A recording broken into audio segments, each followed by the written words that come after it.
السلام عليكم ورحمة الله وبركاته. الحمد لله رب العالمين. الصلاة والسلام على سيدنا أشرف المرسلين وعلى آله وصحبه أجمعين. أعوذ بالله من الشيطان الرجيم. بسم الله الرحمن الرحيم. أولما أصابتكم مصيبة قد أصبتم مثليها قلتم أنى هذا قل هو من عند أنفسكم إن الله على كل شيء قدير. صدق الله العظيم. قال نبينا صلى الله عليه وسلم الدين النصيحة. صدق رسوله النبي الكريم. எல்லா புகழும் புகழ்ச்சி நம்மை படைத்தாலும் அல்லாஹ் ஒருவனுக்கு உரித்தாகுக.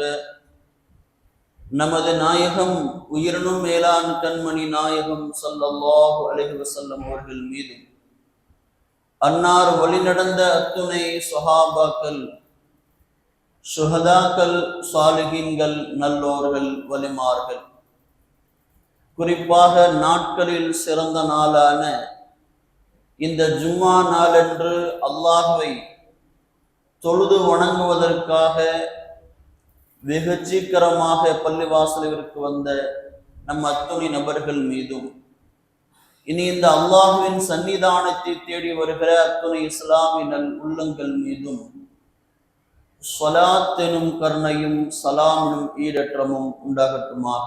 ஆமீன். இன்னத்தீன இன்தல்லாஹில் இஸ்லாம். அல்லாஹ்விடத்தில் ஒப்புக்கொள்ளப்பட்ட மார்க்கம் என்றால் அது இஸ்லாம் மட்டும்தான்.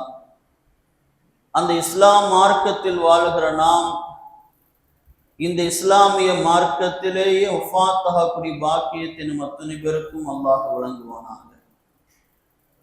கண்ணிமிகுந்த அல்லாஹ்வின் நல்லடியார்களே, ஹிஜ்ரி 1447 ஆண்டின் ரமலான் மாதத்தின் கடைசி நோம்பிலே நாம் அமர்ந்திருக்கிறோம். அல்ஹம்துலில்லாஹ். நாளை தினம் ஷவ்வால் 1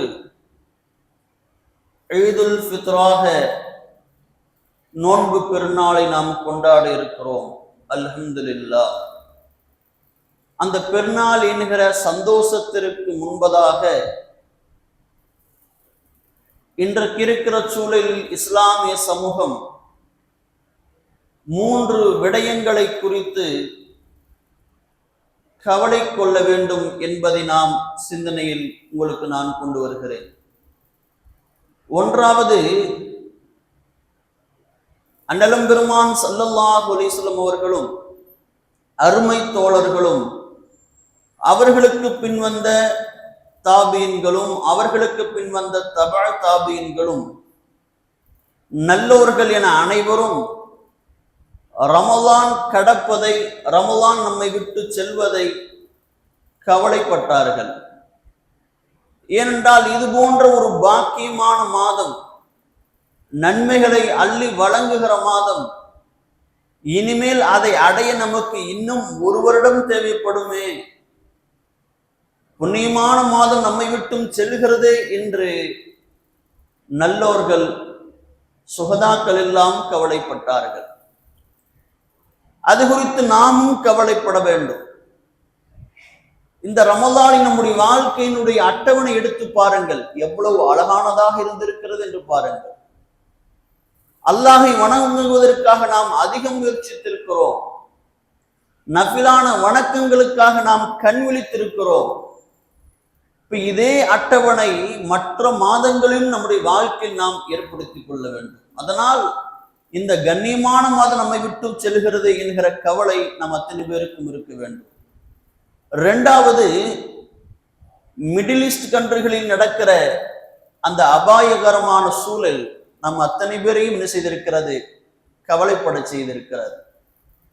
உறவுகள் அங்குதான் இருக்கிறார்கள், அங்குதான் அவர்கள் வேலை நிமித்தமாக பணி செய்கிறார்கள்.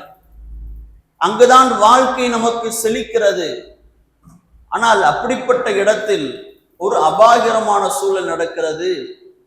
அது குறித்து நாம் கவலைகள் இருக்கலாம். நம் உறவுகள் அங்குதான் என்ன செய்கிறார்கள், பணி செய்கிறார்கள். இப்ப அது குறித்து நாம் கவலைப்பட்டு அல்லாஹ்விடத்தில் இருகரம் ஏந்த வேண்டிய கடமை நமக்கு இருக்கிறது. அதே போல இந்த இஸ்லாமிய சமூகம் மூன்றாவது ஒரு விஷயத்தை குறித்து கவலைப்பட வேண்டும். ஒவ்வொரு ஆண்டும் இஸ்லாமிய வரலாறிலே ஈது பெருநாளுக்கு அப்புறமாக கவலைப்பட வேண்டிய விஷயம் ஒன்று இருக்கிறது. ஆனால் அதை நாம் வரலாறை அறியாத காரணத்தினால் அதை கடந்து செல்கிறோம். இதே போலத்தான் அண்ணல் நபிகள் ஸல்லல்லாஹு அலைஹி வஸல்லம் அவர்களும் அருமை தோழர்களும் ஹிஜ்ரி 3வது ஆண்டிலே நோன்பு வைத்து விட்டு, ஏனென்றால் நோன்பு ஹிஜ்ரி 2ஆம் ஆண்டு கடமையாகிறது.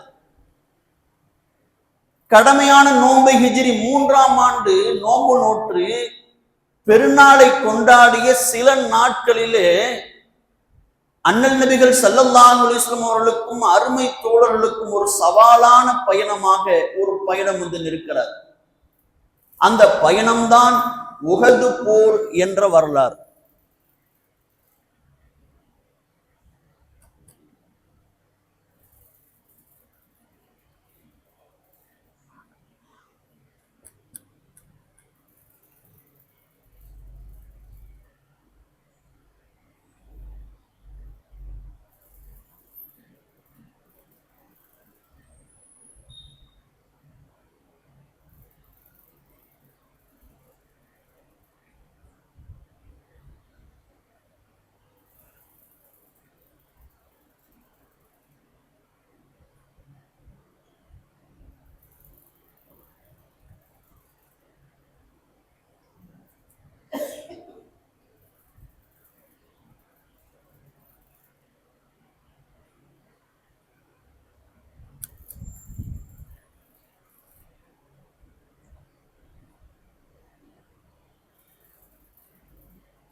அஸ்ஸலாமு அலைக்கும் வரஹ்மத்துல்லாஹி வபரகாத்துஹு. இப்ப இன்றைக்கு இருக்கிற நாம் இந்த சூழலில் 3 விஷயங்களை நாம் கவலைப்பட வேண்டும். ஒன்று, ரமதான் நம்மை கடக்கிறது. இன்னொன்று, மிடில் ஈஸ்ட் கண்ட்ரிகளில் நடக்கிற அந்த அபாயகரமான சூழல். நம் உறவுகள் அங்குதான் இருக்கிறார்கள். அது குறித்து நாம் கவலைப்பட்டு அல்லாஹ்விடத்தில் மன்றாட வேண்டியது இருக்கிறது. அதே போல் இந்த இஸ்லாமிய சமூகம் 3வது ஒன்றை குறித்து கவலைப்பட வேண்டும். ஹிஜ்ரி 3வது ஆண்டிலே பெருமானார் இதே போன்று ஒரு பெருநாளை கொண்டாடிய சில நாட்களிலே பெருமானாருக்கு ஒரு சவாலான ஒரு பயணம் வந்து முன் இருக்கிறது. அதுதான் உஹது யுத்தம் என்கிற ஒரு யுத்தம். இஸ்லாமிய வரலாற்றில் பெருநாளுக்கு அடுத்தபடியாக, நோன்பு பெருநாளுக்கு அடுத்தபடியாக ஒவ்வொரு ஆண்டும் இந்த துயர சம்பவத்தை நினைத்து நாம் கவலைப்பட வேண்டும். அந்த போரிலிருந்து நாம் பல பாடங்களை பெற வேண்டும். இந்த 3 விதமான கவலைகள் நம்மளுக்கு நாம் ஏற்படுத்திக் கொள்ள வேண்டும். எப்படி பெருமானாருக்கு பெருநாளுக்கு அடுத்தபடியாக ஒரு கவலைக்கிடமான நேரம் வந்தது என்பதை தான் இன்றைக்கு நாம் ஜும்மாவில் பார்க்க இருக்கிறோம். ஹிஜ்ரி 2வது ஆண்டிலே பத்ரு போர் என்கிற ஒரு போர் நடைபெறுகிறது. அந்த போரில் இஸ்லாமிய மக்களுக்கு வெற்றி கிடைக்கிறது. அந்த போரிலே அபுஜஹல் கொல்லப்பட்டார். மக்காவின் முக்கிய தலைவர்கள் எல்லாம் கொல்லப்பட்டார்கள். அபுஜஹல் கொல்லப்பட்டார், உத்துமா கொல்லப்பட்டார், ஷைபா கொல்லப்பட்டார், வலீது கொல்லப்பட்டார், உமையா கொல்லப்பட்டார், உக்குபா கொல்லப்பட்டார்கள். இதனால் மக்காவில் இருந்த சமூகம் இஸ்லாமியர்களை பழிவாங்க அந்த எண்ணம் அவர்களுக்கு அதிகமானது. நம் தலைவர்கள் எல்லாம் இவர்கள் கொன்று விட்டார்களே என்கிற பழிவாங்குதலுடைய எண்ணம் அதிகமாகி எப்படியாவது இஸ்லாமியர்களை ஒழிக்க வேண்டும் என்ற எண்ணம் ஏற்படுகிறது. ஹிஜ்ரி 2ல் அவர்கள் என்ன செய்கிறார்கள்? அதற்கான ஆயத்தமாகிறார்கள். பெருமானார் எந்த படையை பிடிக்க போய், எந்த வியாபார கூட்டத்தை பிடிக்க போய் அது தப்பி மக்காவிற்கு சென்றதோ, அபு சுஃபியானுடைய படை, நாம் இந்த முந்தைய ஜும்மாவில் நாம் பார்த்தோம் பத்ரு போருடைய வரலாறு. அந்த பத்ரு போரில அபு சுஃபியானுடைய வியாபார கூட்டத்தை பிடிப்பதற்காக பெருமானார் சென்றார்கள். அதை காப்பதற்காக அபுஜஹல் வந்தான். வியாபார கூட்டம் தப்பித்தது. அபுஜஹலும் அவன் கூட்டி வந்த 1000 பேரும் ரசூலுல்லா கூட்டி வந்த 313 பேரும் பத்ர் என்கிற யுத்தத்தில் கலந்து கொண்டார்கள். அதுதான் பத்ர் யுத்தம். அதில் இந்த முக்கிய தலைவர்கள் எல்லாம் கொல்லப்பட்டார்கள். இந்த வியாபார கூட்டம் தப்பித்ததா இல்லையா? அந்த வியாபார கூட்டத்திலே 1000 ஒட்டகங்கள் சுமக்கிற அளவிற்கு 50,000 தீனார் தங்க நாணயம் மதிப்புள்ள வியாபார பொருள்கள் இருந்தது. இப்ப இந்த பொருளை நாம் என்ன செய்ய வேண்டும்? இஸ்லாமியர்களை அழிப்பதற்காக நாம் பயன்படுத்திக் கொள்ள வேண்டும் என்று மக்கா தலைவர்கள் முடிவெடுக்கிறார்கள். 50,000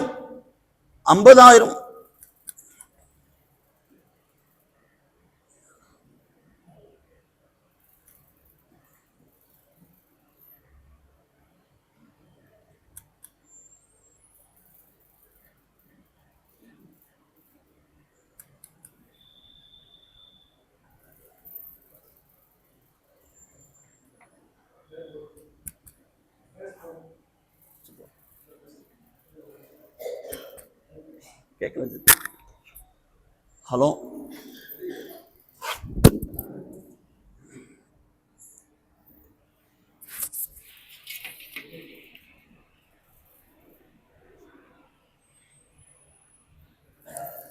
அந்த 50,000 படை கொண்ட வீரர்களோடு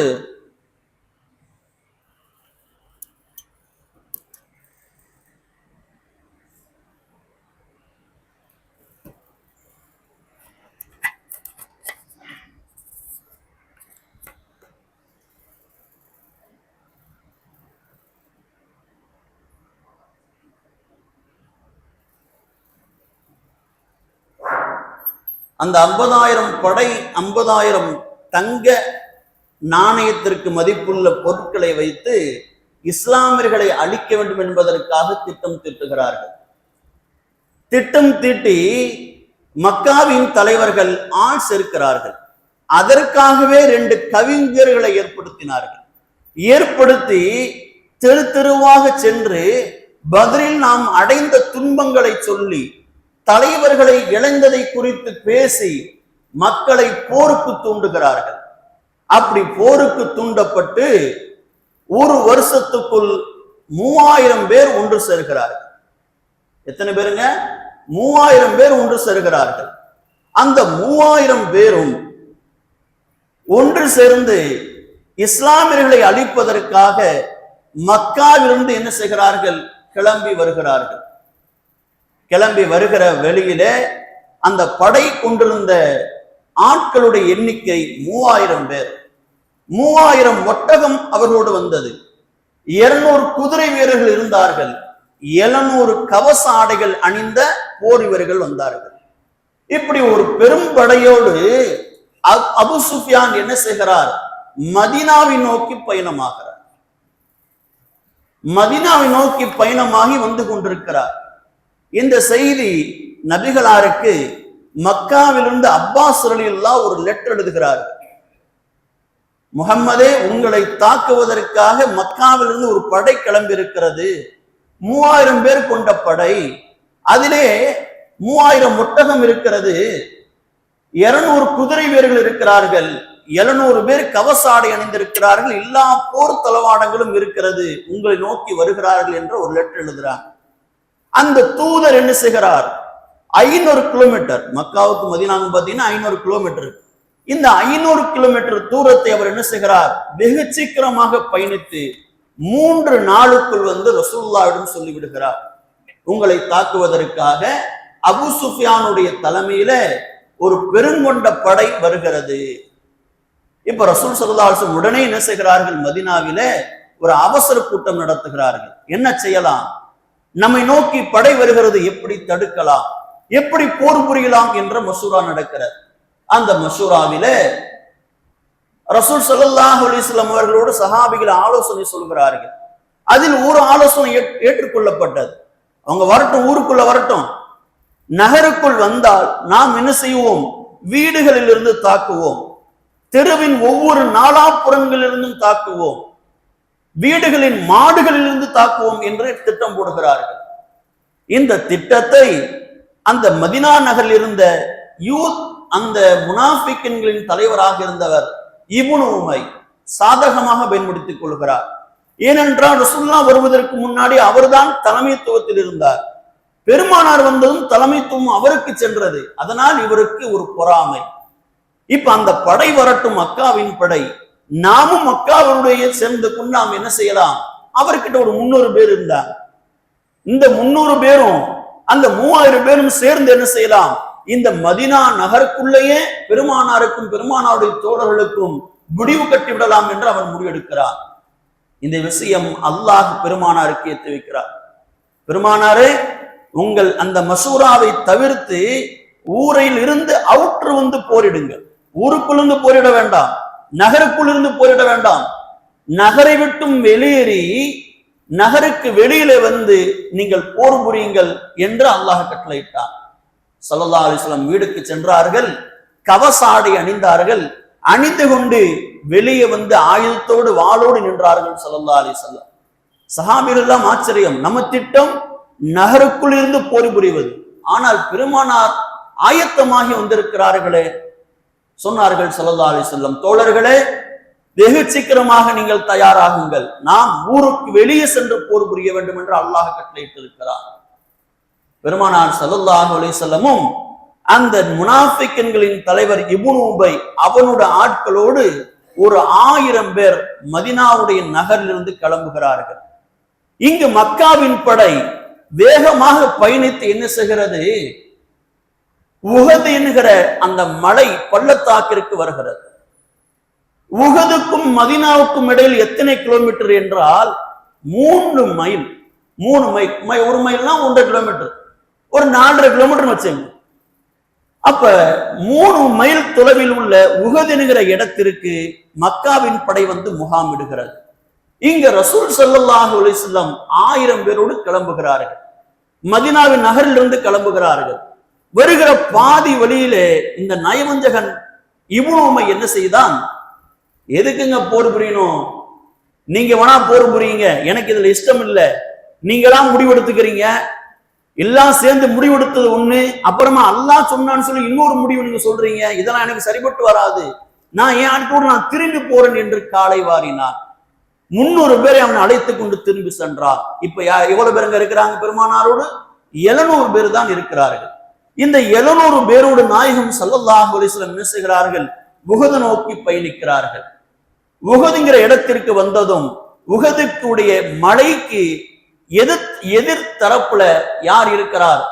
மக்காவின் படை இருக்கிறது என்பதை புரிந்து கொண்ட ஸல்லல்லாஹு அலைஹி வஸல்லம் உஹது மலையை தன் பின்பக்கமாக என்ன செய்தார்கள்? ஆக்கி ராணுவ முகாமை ஏற்படுத்தினார்கள் ஸல்லல்லாஹு அலைஹி வஸல்லம். ஒரு 700 பேர் கொண்ட படை. ரசூலுல்லாஹ்வுடைய படைக்கு பின்புறமாக உஹதுடைய மலை இருக்கிறது. ரசூலுல்லாஹ்வுடைய அந்த உஹது மலைக்கு முன்பாக ரசூலுல்லாஹ் இருக்கிறார்கள். ரசூலுல்லாஹ்வுக்கு எதிர்த்தரப்புல அந்த மக்காவின் படை முகாமிட்டிருக்கிறது. சரியாக இதே நோன்பு பெருநாள் முடிந்து 4 தினங்கள் என்று சிலர்கள் சொல்லுகிறார்கள், சிலர்கள் 7 நாள் என்று சொல்லுகிறார்கள். சவ்வால் பிறை 7 அல்லது சவ்வால் பிறை 3. இந்த நாளுடைய ஃபஜ்ருக்கு பிறகு போர் ஆரம்பமாகிறது. பெருமானார் ஸல்லல்லாஹு அலைஹி வஸல்லம் முதலில் மக்காவின் படையை களத்திற்கு வர வைக்கிறார்கள். முதலில் மக்காவின் படை களத்திற்கு வருகிறது. அந்த மக்காவின் படை எப்படி இருக்கிறது என்றால், தளபதி அபு சுஃபியான் இருக்கிறார், வலப்பக்கமாக ஹாலித் ரலியல்லாஹு வலப்பக்க அணிக்கு தலைமை தாங்குகிறார்கள். இடப்பக்க அணிக்கு இக்ரிமா அபு ஜஹலுடைய மகனார் தலைமை தாங்குகிறார். தரைப்படைக்கு சஃபான் என்பவர் தலைமை தாங்குகிறார். இவர்கள் எல்லாம் பின்னால் இஸ்லாத்திற்கு வந்து விட்டார்கள். அம்பரியின் வீரர்களுக்கு அப்துல்லா இப்னு ரபியா என்கிறவர் தலைமை தாங்குகிறார். ஒரு 3000 பேர் கொண்ட படை அப்படி நிற்கிறது. இந்த படையினுடைய அணிகலனை பெருமானார் பார்க்கிறார்கள். பார்த்துவிட்டு அப்பதான் பெருமானார் தளபதி என்கிற அந்த இராணுவ திட்டங்களை அறிவிக்கிறார்கள் ஸல்லல்லாஹு அலைஹி வஸல்லம். இப்படித்தான் அவங்களுடைய படை இருக்கு. நம் இராணுவ முகாம் இப்படி இருக்க வேண்டும் என்றால், பின்பக்கமாக நமக்கு மலை இருக்கிறது, நமக்கு பிரச்சனை இல்லை, பின்பக்கமா வந்து யாரும் தாக்க முடியாது. நமக்கு எதிர்த்தாப்புலதான் எதிரிகள் இருக்கிறார்கள், தாராளமாக போர் புரியலாம். ஆனால் அவர்கள் சுற்றி மலைக்கு பின்புறமாக சைடாப்ல இடப்பக்கம் வந்து விட்டார்கள் என்றால் நமக்கு ஆபத்து. இந்த இடப்பக்கமாக ஒரு மலை இருக்கிறது. இந்த மலைதான் நமக்கான டேர்னிங் பாயிண்ட். இந்த இடத்தில் ஒரு 50 அம்பு எறிகிற வீரர்களை நியமிக்கிறார்கள் ஸல்லல்லாஹு அலைஹி வஸல்லம். முதல் ராணுவ திட்டம் அதுதான். 700 பேரில் 50 அம்பு எறிகிற வீரர்களை ஜுபைர் ரலியல்லாஹுடைய தலைமையில் என்ன செய்கிறார்கள்? இந்த மலையில் நீங்கள் ஏறி நில்லுங்கள். எதிரிகள் எங்களை சுற்றி வளைத்து எங்கள் பின்பக்கமாகவோ எங்களுடைய இடதுபுறமாக தாக்கிவிடக் கூடாது என்று இந்த மலையில் நீங்கள் ஏறி நில்லுங்கள்.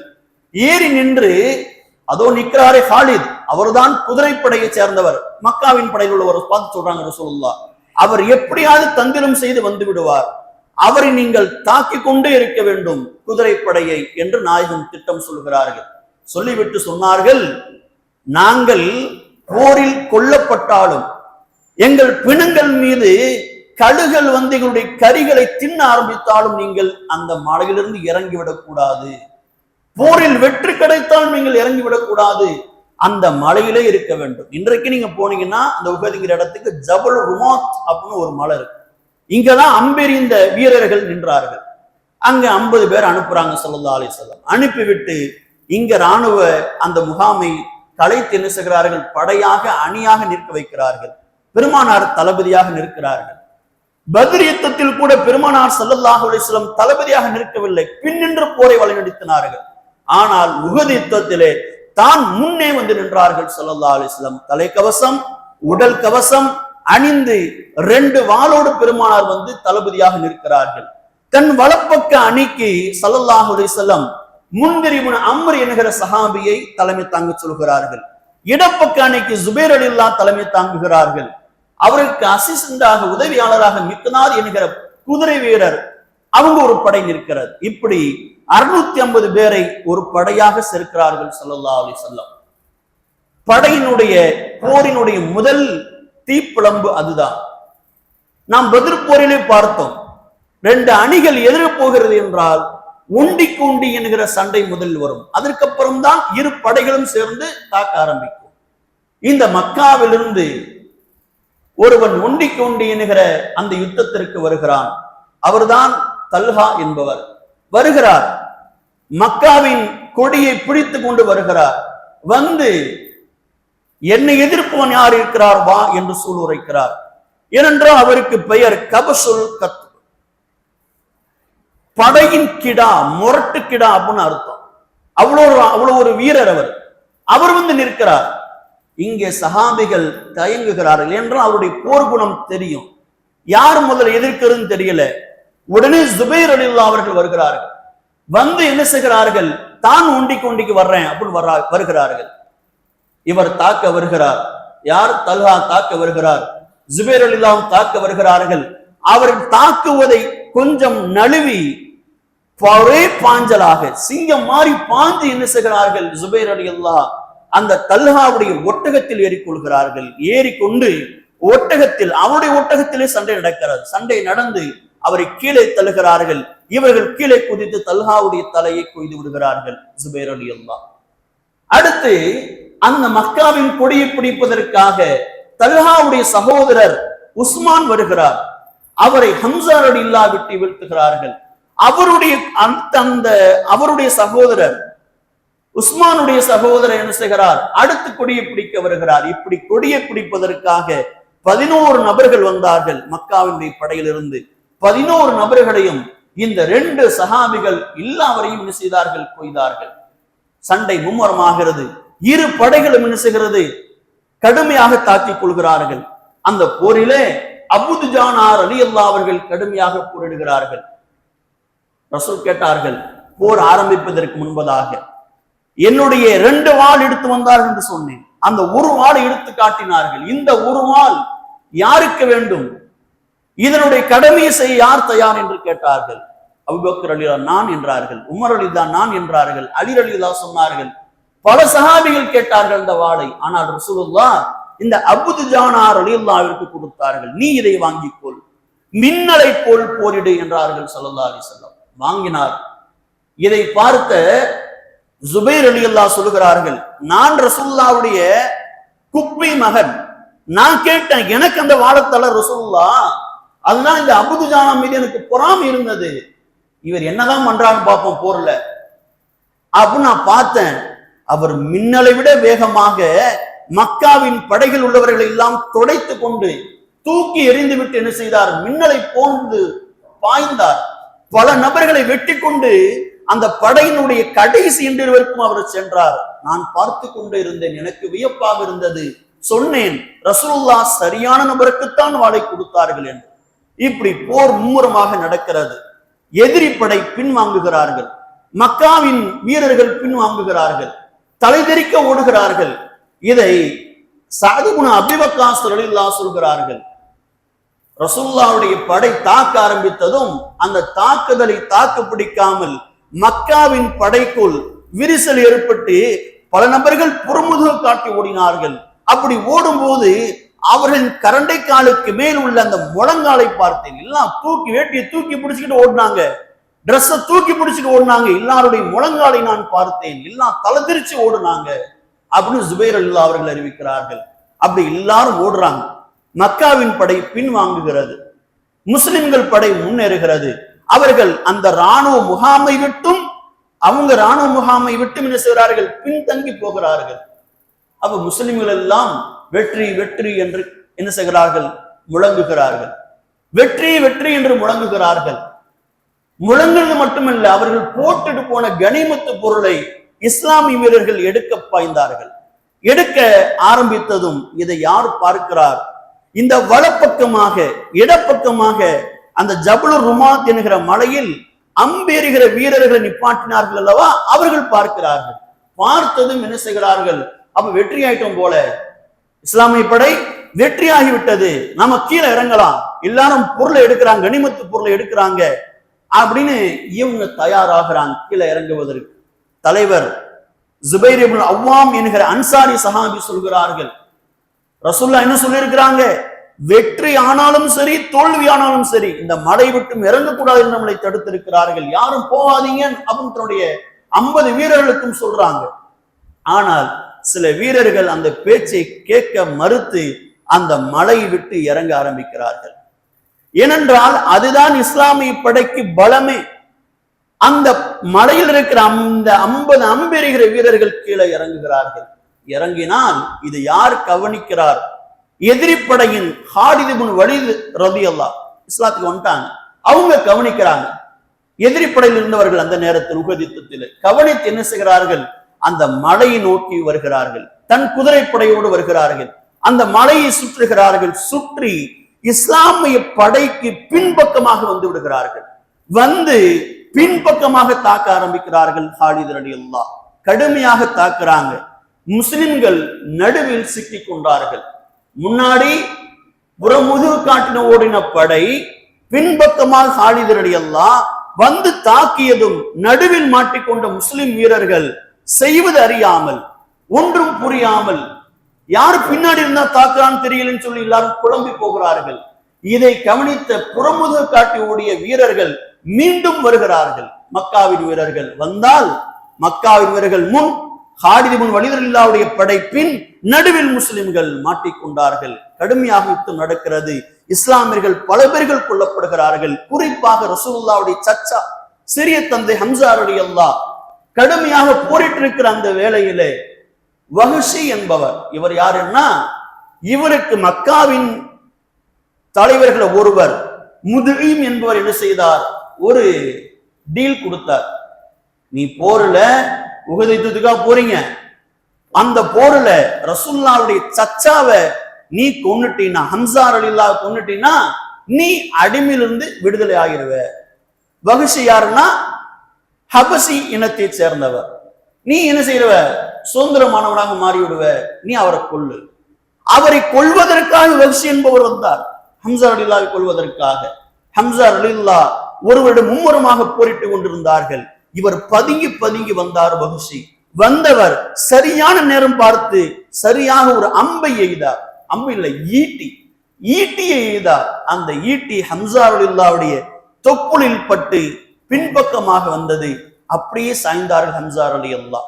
இதுதான் இஸ்லாமிய அந்த உஹது யுத்தத்தில் ஏற்பட்ட முதல் இழப்பு. அதுதான் பல சஹாபிகள் அங்கே ஷஹீதாக்கப்படுகிறார்கள். எந்த அளவிற்கு என்றால் ரசூலுல்லாவை பாதுகாப்பதற்கென்று ஒரு 9 நபர்கள் தான் இருந்தார்கள். குழப்பம் ஆயிருச்சு. இஸ்லாமியர்களுக்குள்ளே வெட்டி கொள்கிற நிலை அந்த அளவிற்கு அந்த படையின் சூழல் மாறிவிட்டது. யார் நம்மாளு யார் எதிரின்னு தெரியல, குழம்பி போய்விட்டார்கள் சஹாபிகள். இங்க ரசூலுல்லாஹ் தவிக்கிறார்கள். ரசூல் ஸல்லல்லாஹு அலைஹி வஸல்லத்தை பாதுகாப்பதற்காக ஒரு 9 பேர் இருக்கிறார்கள். ரசூலுல்லாஹ் துணிந்து போராட முனைந்தார்கள். பயப்படல ரசூலுல்லாஹ், பின்வாங்கல, கத்தினார்கள். தன் தோழர்களை பார்த்து சொன்னார்கள், முஹம்மது இங்கிருக்கிறேன், உங்கள் தலைவர் இங்கிருக்கிறேன், இங்கே வாருங்கள் என்று கத்தினார்கள். அப்படி கத்தியது எதிரிகளுக்கு வாய்ப்பாக அமைந்தது. அந்த போருடைய சூழல்ல ரசூலுல்லாஹ் எங்க இருக்கிறான்னு தெரியல. இவங்க கத்தியதும் ரசூலுல்லாஹ் அங்கதான் இருக்கிறார், முஹம்மதை கொல்லணும் அப்படின்னு ஒரு படை வருகிறது.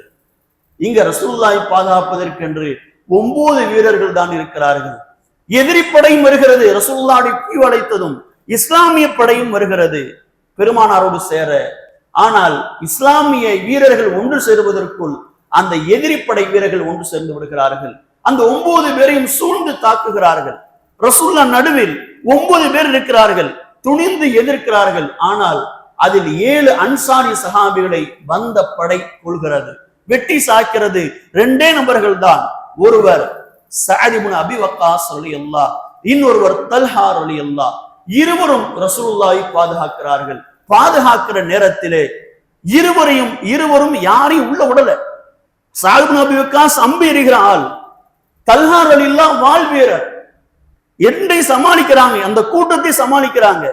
ஆனால் இதை கவனித்த ஒருவன் என்ன செய்தான், ரசூலுல்லாவை எப்படியாவது கொள்ள வேண்டும் என்று முனைந்த அவன் ரசூலுல்லாவை பார்த்து என்ன செய்தான், ஒரு அம்பு எறிந்தான். சிலர்கள் கல் என்கிறார்கள்.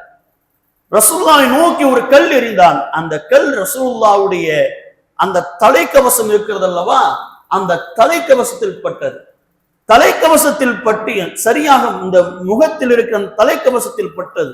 பட்டதும் ரசூலுல்லாவுடைய வலது கீழ்பல், வலது இந்த முன்பல், ஒரு பல் ரசூலுல்லாவுடைய முன்பல் கீழே விழுந்தது, உடைந்தது. உதடு ரசூலுல்லாவிற்கு கிழிந்தது.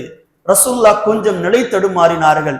நிலை தடுமாறியதும் இப்னு கமியா என்பவர் என்ன செய்தான், பாய்ந்து ஒரே பாய்ச்சலாக பாய்ந்து ரசூலுல்லாவுடைய தோல் புஜத்தில் தன்னுடைய வாளால் வெட்டினார். நான் ஆரம்பத்திலே சொன்னேன், ரசூலுல்லாஹ் உடலுக்கும் கவசம் அணிந்திருந்தார்கள், தலைக்கும் கவசம் அணிந்திருந்தார்கள். புஜத்தில் வெட்டினால் அது இரும்பல்லவா, ரசூலுல்லாவிற்கு காயத்தை ஏற்படுத்தவில்லை. ரசூலுல்லாஹ் நிலை தடுமாறினார்கள். என்ன இவரை ஒதுமை பண்ண முடியல அப்படி இப்னு கமியா என்ன செய்தான், அந்த வாளை பின்புறமாக பிடித்து ரசூலுல்லாவை நோக்கி எறிந்தார். எரிந்ததுதான் ரசூலுல்லாவுடைய இந்த கன்னம் இடக்கண்ணத்தில், ரசூலுல்லாவுடைய இடக்கண்ணத்தில் வந்து பட்டது. பட்டதும் தலைக்கவசத்தில் இருந்த 2 ஆணிகள் ரசூலுல்லாவுடைய கன்னத்தை பதம் பார்த்தது. கொஞ்ச நேரத்தில் இஸ்லாமிய வீரர்களும் வந்து விடுகிறார்கள், ரசூலுல்லாவை பாதுகாக்கிறார்கள். ரசூலுல்லாவோடு அந்த இஸ்லாமிய படை ஒன்று சேர்ந்ததும் ரசூலுல்லாவை அழைத்துக் கொண்டு அந்த மலை குன்று கணவாய்க்குள் ஒதுங்கி விடுகிறார்கள் ஸல்லல்லாஹு அலைஹி வஸல்லம் தோழர்களும். அதை பாதுகாப்பதற்காக உமர் ரலியல்லாஹுவும் தல்ஹா ரலியல்லாஹுவும் போரிடுகிறார்கள். போர் இன்னும் மும்முரமாக நடக்கிறது. இங்க ரசூலுல்லாஹ் காயம் பட்டிருக்கிறார்கள். அந்த காயத்தின் வலியை சீரத் இப்னு ஹலபியா என்கிற கிதாப் சொல்கிறது. ரசூலுல்லாஹ்வுடைய அந்த தலை கவசத்தை எடுக்க முடியல. ஏனென்றால் அதிலிருந்து 2 ஆணிகள் ரசூலுல்லாஹ்வுடைய கன்னத்தை பதம் பார்த்தது. அப்படியே கஷ்டப்பட்டு எடுக்கிறாங்க. பார்த்தால் ரசூலுல்லாஹ்விற்கு இடக்கண்ணம் இரத்தமாக இருக்கிறது, இரத்தம் ஓடுது. முன்பல் ஷஹீதா இருக்கிறது, உதடு கிழிந்திருக்கிறது ரசூல் ஸல்லல்லாஹு அலைஹி வஸல்லம். அந்த இரத்தத்தோடு ஸல்லல்லாஹு அலைஹி வஸல்லம் அவர்கள் கேட்டார்களாம், பதிவு செய்திருக்கிறார்கள். ரசூலுல்லாஹ் கேட்டார்களாம், இறைவன் ஒருவன் என்று சொன்னதற்காக இப்படி என்னை செய்து விட்டார்கள், என் மக்களை பாதுகாப்பதற்காக நான் போயிட வந்தால் என்னைவா இப்படி செய்து விட்டார்கள் என்று பெருமானார் ஸல்லல்லாஹு அலைஹி வஸல்லம் அவர்கள் இந்த இரத்தத்தை பிடித்துக் கொண்டு கேட்டார்கள் என்று சீரத் இப்னு ஹலபியாவிலே பதிவு செய்திருக்கிறார்கள். இப்படி போர் மும்முரமாக நடக்கிறது. எதிரிகள் எப்படியாவது முஸ்லிமை அடிக்க வேண்டும் என்று முனைகிறார்கள், அபூ சுஃபியானும் ஹாலித் ரலியல்லாஹு. ஆனால் உமர் ரலியல்லாஹுவும் அதற்கு அருகில் இருந்த தல்ஹா ரலியல்லாஹுவும் மும்முரமாக அவர்களும் போரிடுகிறார்கள். காலையில் ஆரம்பித்த சண்டை மதியமாகிறது. மதியமானதும் எதிரி படை சோர்வாகிறது. ஏனென்றால் இழப்பை ஏற்கனவே ஆரம்பத்தில் சந்தித்திருக்கிறார்கள். கொஞ்ச நேரத்தில் அவர்களுக்கு வெற்றி சாதகமாக இருந்தது. போரிட்ட போரிடல களைப்பு, பின்வாங்குகிறார்கள் எதிரி படையினர்கள். இங்கே உமர் ரலியல்லாஹு அவர்களுடைய படையும், உமர் ரலியல்லாஹுக்கு முன்னாடி யாராவது நிற்க முடியுமா? உஹது யுத்தத்தின் இன்னொரு வீரர், அந்த யுத்தத்தின் வெற்றிக்கு காரணமாக இருந்தவர் உமர் ரலியல்லாஹு அவர்கள். முன்னேறி வருகிறார்கள், எதிரி படை பின்வாங்குகிறது. அவர்களும் களைப்புற்று என்ன செய்கிறார்கள்? தன்னுடைய இராணுவ முகாத்திற்கு போகிறார்கள் எதிரி படை வீரர்கள். இங்கு ரசூலுல்லாஹ்வுடைய நிலை, பல சஹாபிகள் கொல்லப்பட்டார்கள், ஷஹீதாக்கப்பட்டார்கள். இஸ்லாமிய வரலாற்றிலே ஒரு பெருந்துயரம் அதுதான். 70 சஹாபிகள் கொல்லப்பட்டார்கள். கொல்லப்பட்டு கிடந்த உடல்களை கூட அந்த மக்காவின் தலைவர்கள் சிதைத்தார்கள் என்ற வரலாறு இருக்கிறது. ஹம்சா ரலியல்லாஹு ரசூலுல்லாஹ்வுடைய சச்சா, அவர்களுடைய ஈரல் குலையை பிரித்து எடுத்து ஹிந்தா என்கிற பெண்மணி, அபூ சுஃபியானுடைய மனைவி, பின்னாடி இஸ்லாத்துக்கு வந்துட்டாங்க, பிரித்து எடுத்து கடித்து துப்பினாள் என்று வரலாறு இருக்கிறது. பல சஹாபிகளுடைய உடலை சிதைத்தார்கள் மக்காவின் தலைவர்கள். அவர்களுக்கு இருப்பு இல்லை, போதியமான உணவு இல்லை. என்ன செய்கிறது அந்த படை? இன்னும் பின்வாங்குகிறது. மக்காவின் படை பின்வாங்கினால் அவர்கள் கிளம்புகிறார்கள். அந்த உஹது என்கிற இடத்தை விட்டு அவர்கள் கிளம்புகிறார்கள். அவர்கள் கிளம்பிவிட்டார் என்ற செய்தி தெரிந்ததும் ரசூலுல்லாஹ் அந்த மலைக்கூண்டிலிருந்து வெளியே வருகிறார்கள். 70 சஹாபிகள் கொல்லப்பட்டார்கள். ஒவ்வொருவரின் உடலும் ஒவ்வொரு விதத்தில் இருந்தது. பல சஹாபிகளுக்கு பல உறுப்புகள் இல்லை. ரசூலுல்லாஹை காத்த தல்ஹா ரலியல்லாஹு அந்த போரில் மட்டும் 87 காயங்களை பெற்றார்கள். ஒரு சஹாபி கத்தாதா ரலியல்லாஹு தன் கண்ணை இழந்தார். அந்த வரலாறு சொன்னால் அது இன்னும் நீளும். இப்படி பல சஹாபிகள் கொல்லப்படுகிறார்கள். இஸ்லாமிய வரலாற்றிலே ரசூலுல்லாஹ்வுக்கு நேர்ந்த துயரம், இஸ்லாமிய வரலாற்றில் ஏற்படுத்தப்பட்ட ஒரு தோல்வி. இந்த தோல்வியை குறித்து சஹாபிகள் எல்லாம் கவலைப்பட்டார்கள். அல்லாஹ்வின் திருத்தூதர் அவர்களை, நாம் உண்மையில் தான் இருக்கிறோம், சத்தியத்தில் இருக்கிறோமே, நமக்கே இந்த சோதனை என்று கேட்டார்கள். அப்போதான் அல்லாஹ் திருமறையில் சொல்கிறான், வலா தஹினு வலா தஹ்ஸனு வ அன்துமுல் அலௌன இன் குன்தும் முஃமினீன். கவலைப்படாதீர்கள், கலங்காதீர்கள், நீங்கள் உயர்ந்தவர்கள். அல்லாஹ்வுக்கு சுப்ஹானஹு வ தஆலா வெற்றி என்பதை உங்களிடத்தில் மட்டுமே வைத்திருப்பான் என்று நினைக்காதீர்கள். சில நேரத்தில் எதிரிகளுக்கும் போகலாம். பத்ர் போரில் இஸ்லாமியர்களுக்கு வெற்றி என்றால் உஹது யுத்தத்தில் இஸ்லாமியர்களுக்கு தோல்விதான். அதனால் நீங்கள் இது குறித்து நீங்கள் கவலைப்படாதீர்கள், இதற்கு காரணமும் நீங்கள் தான். அல்லாஹ் திருமறையிலே சூரத்து ஆல் இம்ரானிலே அல்லாஹ் செய்கிறான், கிட்டத்தட்ட ஒரு 40 வசனங்கள் இந்த போர் குறித்து பேசுகிறான். அவலம்மா அஸாபத்துக்கும் முஸீபா கத் அஸப்தும் மிஸ்லைஹா குல்தும் அன்ஹாதா. உங்களுக்கு ஏற்பட்ட தோல்வியை விட பத்ர் போரில் எதிரிகளுக்கு 2 மடங்கு அதிகமாக இருந்தது. ஆனால் இப்ப நீங்க என்ன சொல்றீங்க? இப்படி ஆச்சேன்னு கவலைப்படுறீங்க. உங்களுக்கு அல்லாஹ் அந்த போரில் உதவி செய்தான். இந்த போரில் ரசூலுல்லாஹ் சொன்னிட்ட கட்டளையை மீறியதற்கா? ரசூலுல்லாஹ் என்ன சொன்னாங்க? அந்த அம்பு எறிகிற வீரர்களை கீழே இறங்க வேணாம். அவங்க இறங்கினதுனால தான் இவ்வளவு பெரிய தோல்வியானது, இவ்வளவு பெரிய நஷ்டத்தை இஸ்லாமிய சமூகம் சம்பாதித்தது. உங்கள் தூதருடைய வழிமுறையை நீங்கள் மறுத்தீர்கள், பின்பற்றவில்லை என்றால் உங்களுக்கு நஷ்டம் வரும் என்பதை அல்லாஹ் திருமறையிலே அழகாக சொல்லி காட்டுகிறார். இதற்கு காரணம் நீங்கள் தான். இந்த போர் எதற்காக என்றால் உங்களில் வீர தியாகிகள் ஏற்பட வேண்டும். இஸ்லாமிய வரலாறுல தியாகிகள் என்கின்றவருடைய சிறப்பை நீங்கள் தெரிந்து கொள்ள வேண்டும். யார் ஈமான்தாரிகள், யார் நயவஞ்சகர்கள் என்பதை உங்களுக்கு காட்ட வேண்டும் என்பதற்காகத்தான் இந்த போர் உங்களுக்கு ஒரு சோதனை தான். கவலைப்படாதீர்கள் என்று அல்லாஹ் திருமறையில் இறக்கி பேசினார். இந்த போர் இஸ்லாமிய சமூகத்தில் பெருநாளுக்கு அப்புறமாக, நோன்பு பெருநாளுக்கு அப்புறமாக நடந்த ஒரு கவலையான இடம், கவலையான ஒரு காலம். அந்த காலத்தை நினைத்து இன்றைக்கு நாம் என்ன செய்ய வேண்டும்? யோசிக்க வேண்டும். இஸ்லாமிய சமூகம் எல்லா நேரத்திலும் வெற்றியை பெற முடியாது. வாழ்க்கையில் ஒவ்வொரு நேரத்தில் நமக்கு வெற்றியே வரும் என்று நாம் நினைத்து விடக்கூடாது. நமக்கும் என்ன செய்யலாம்? தோல்விகள் வரலாம், கஷ்டங்கள் வரலாம். அதற்காக கலங்க வேண்டியதில்லை. ஏனென்றால் ரசூலுல்லாஹ்வுடைய முகம் காயப்பட்டிருக்கிறது. இந்த உலகத்தில் பாதுகாக்கப்பட வேண்டும் என்று அல்லாஹ் ஒருவரை நாடி இருந்தால் அது ரசூலுல்லாஹ் மட்டும்தான் இருக்க முடியும், வேறு யாரும் இருக்க முடியாது. அப்ப அந்த ரசூலுல்லாஹ்விற்கு முகம் காயப்படுத்தப்பட்டது என்றால் நம் வாழ்க்கையில் நம்முடைய காயங்களை நினைத்து நாம் ஏன் வருந்த வேண்டும்? இதுவெல்லாம் ஒரு சோதனை. இந்த சோதனையில் நாம் பெற வேண்டிய ஒரே பாடம், ரசூலுல்லாஹ்வுடைய கட்டளையை மீறினார்கள், சோதனை வந்தது. நாம் வாழ்கிற காலத்தில் என்றைக்கு இறைவனின் கட்டளையும் இறைவனின் தூதருடைய கட்டளைக்கு மாறு செய்கிறோமோ நமக்கு சோதனை வரலாம், நமக்கு துன்பம் நேரிடலாம். அதனால் வாழ்கிற காலத்தில் இன்றைய பெருநாளோடு நாம் எடுக்க வேண்டிய முடிவு இதுதான். வாழ்க்கையில நாம் அல்லாஹுக்கும் அல்லாஹுடைய தூதருக்கும் மாறு செய்கிற பொழுது நமக்கு துன்பம் வரலாம், கவலைகள் வரலாம். அதனால் வாழ்கிற காலத்தில் நாம் அல்லாஹ்விற்கு மாறு செய்யாமல், ரசூலுல்லாஹ்வுடைய வழிமுறைக்கு மாறு செய்யாமல் வாழ்கிற மக்களாக உங்களையும் என்னையும் அல்லாஹ் தஆலா ஆக்குவானாக. ஆமீன் ஆமீன் யா ரப்பல் ஆலமீன்.